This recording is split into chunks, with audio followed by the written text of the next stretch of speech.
My name is Sinto John. I work for RAK Ceramics as a sales executive. I'm a Christian and a strong believer in Jesus Christ as my God. I am well aware that all Muslims do consider Jesus Christ to a high regard as a prophet.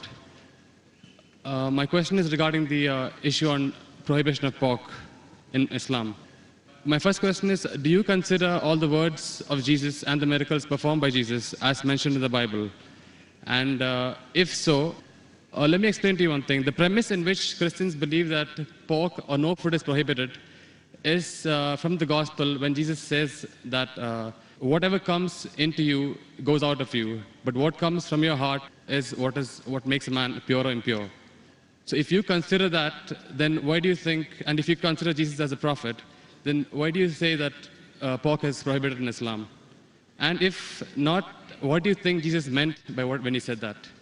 Before I answer the question, I'd like to welcome the chairman of the Dubai International Holy Quran Award, Mr. Ibrahim Bumala, and also the deputy chairman, Dr. Saeed, for giving us a wonderful opportunity and making us available this hall till so late also, mashallah. I'd like to thank him. And I pray to Almighty God that He gives more opportunity for people of Dubai to hear such lectures, and so that more and more people get hidayah.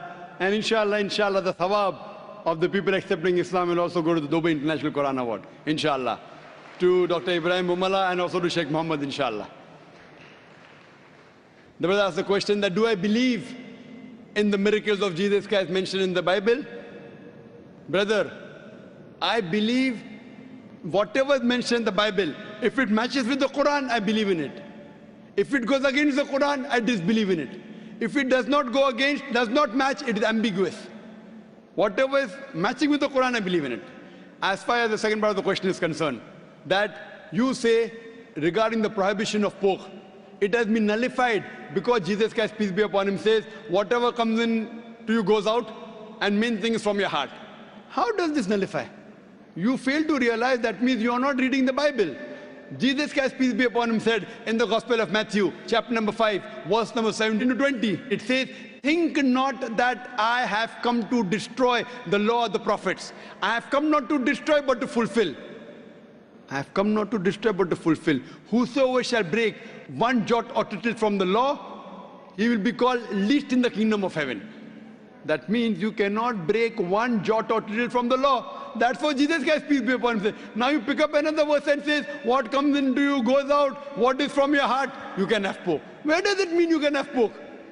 You're contradicting your God, Jesus Christ, peace be upon him. It says, think not that I have come to destroy the law of the prophets.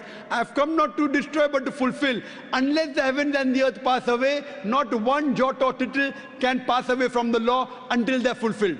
And whosoever shall break one law or tittle, he shall be called least in the kingdom of heaven. Whosoever shall keep it and teach men the same, they shall be called great in the kingdom of heaven. Unless your righteousness exceeds the righteousness of the scribes and the Pharisees, in no way shall you enter the kingdom of heaven. So if you want to go to Jannah, you have to be better than the Jews. You have to follow each and every commandment of Moses, peace be upon him. This is the teachings of Jesus Christ. Gospel of Matthew, chapter number 5, verse number 17 to 20. Okay, if that is so, then what do you think he meant when he said that whatever you eat comes in, whatever comes in out and goes out of you, what is from your heart is what decides what is pure or impure? It is simple. What comes in goes out. What's the problem in that? No, whatever you eat goes out. Is there any problem in that? No, it was asked in relevance when Jesus' disciples were questioned by the Jews that why are they not following the traditional ceremony of washing their hands before eating food.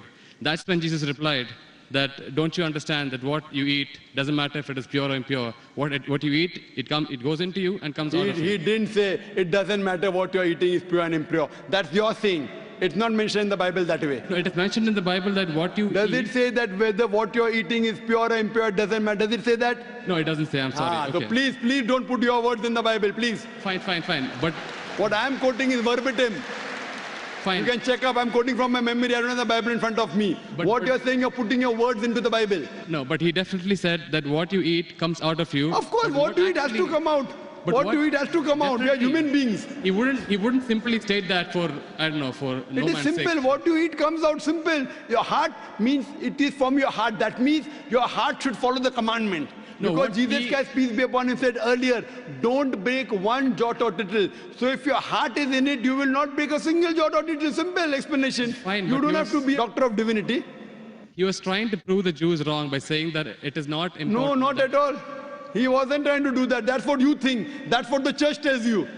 It's plain black and white.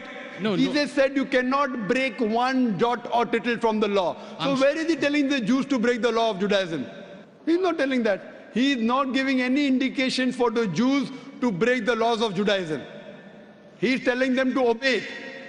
It is your understanding of the Bible. Nowhere does the Bible say that. He did think that the Jews were not completely obeying the laws. They had- Correct, I agree with you.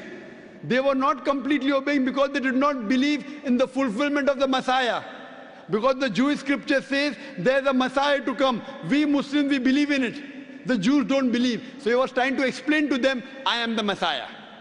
But that doesn't mean he was trying to break the laws of the Jews. He was trying to fulfill. Think not that I have come to destroy the law of the prophets. I have come not to destroy but to fulfill. Simple. I am asking you, do you have pork, brother? I'm sorry? Do you have pork? Yeah, occasionally. That means you're not a good Christian. You're not a good Christian. Even occasionally you break one law or tittle, you shall not go to Jannah. Not Quran says that, Bible says that. Even if you have pork and you break one law or a tittle, you shall not go to paradise. You shall not enter eternal life. And you said that you are a practicing Christian. You said you believe Jesus Christ is God. I don't believe Jesus is God, but I follow his teachings. I love him more than you. This is what Jesus said. It's from the heart.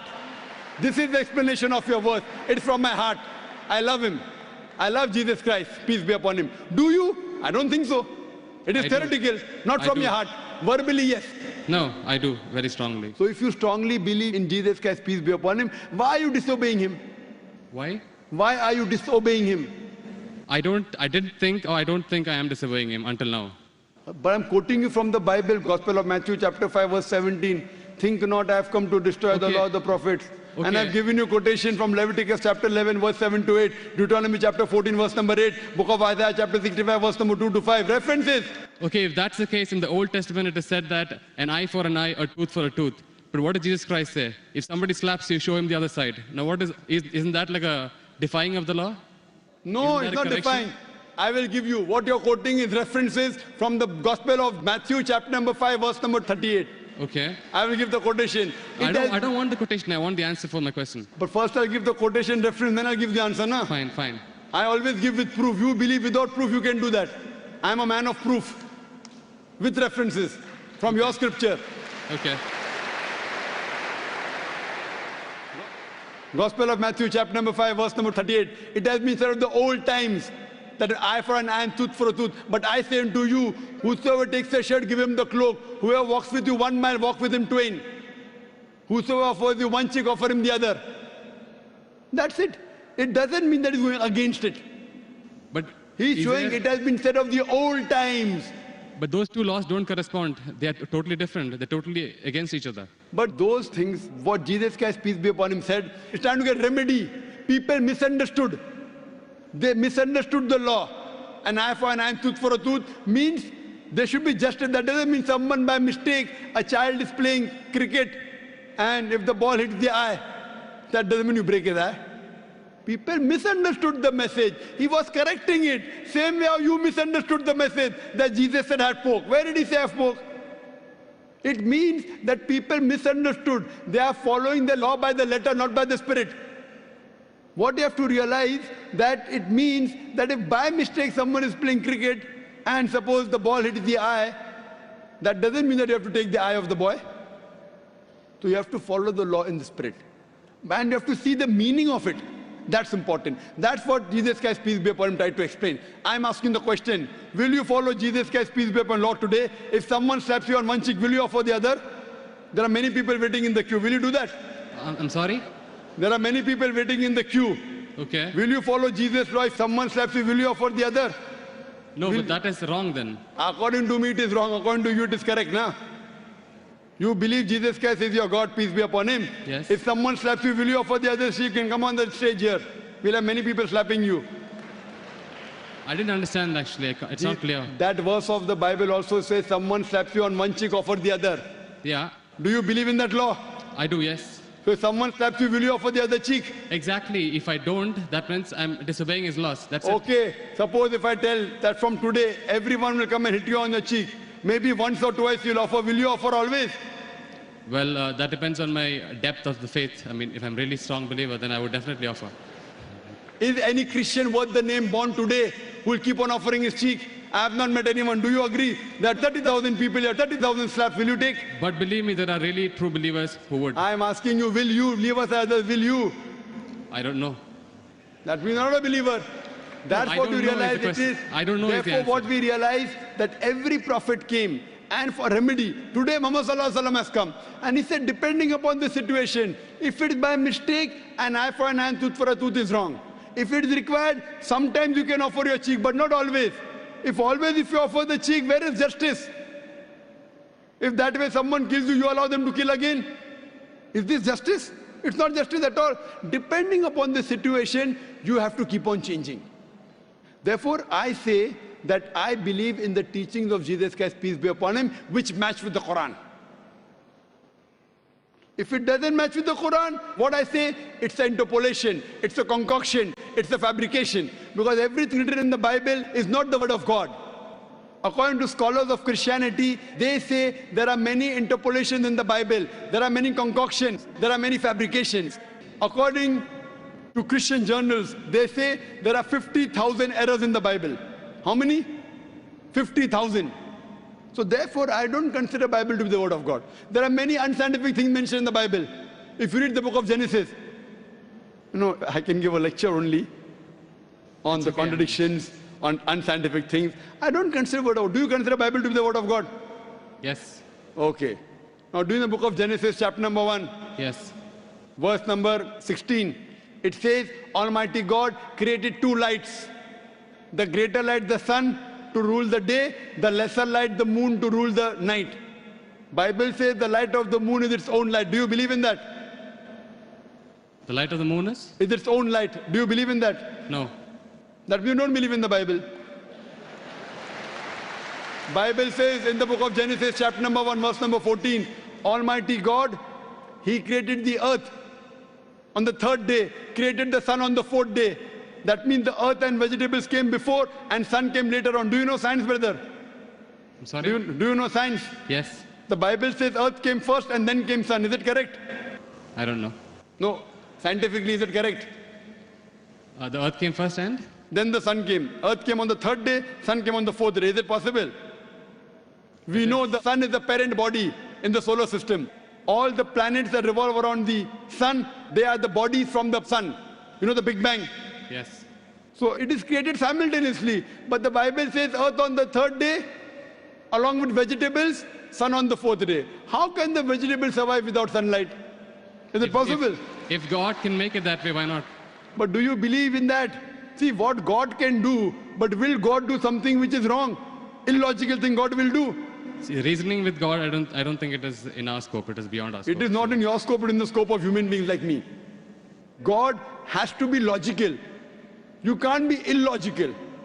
Then if you say illogical, then you believe every monkey, any stone, any tree is God.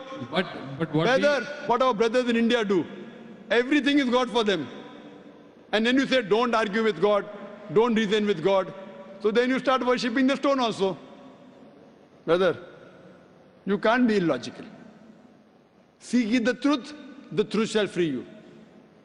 Thank you. So hope you seek the truth, brother. Sure. I appreciate the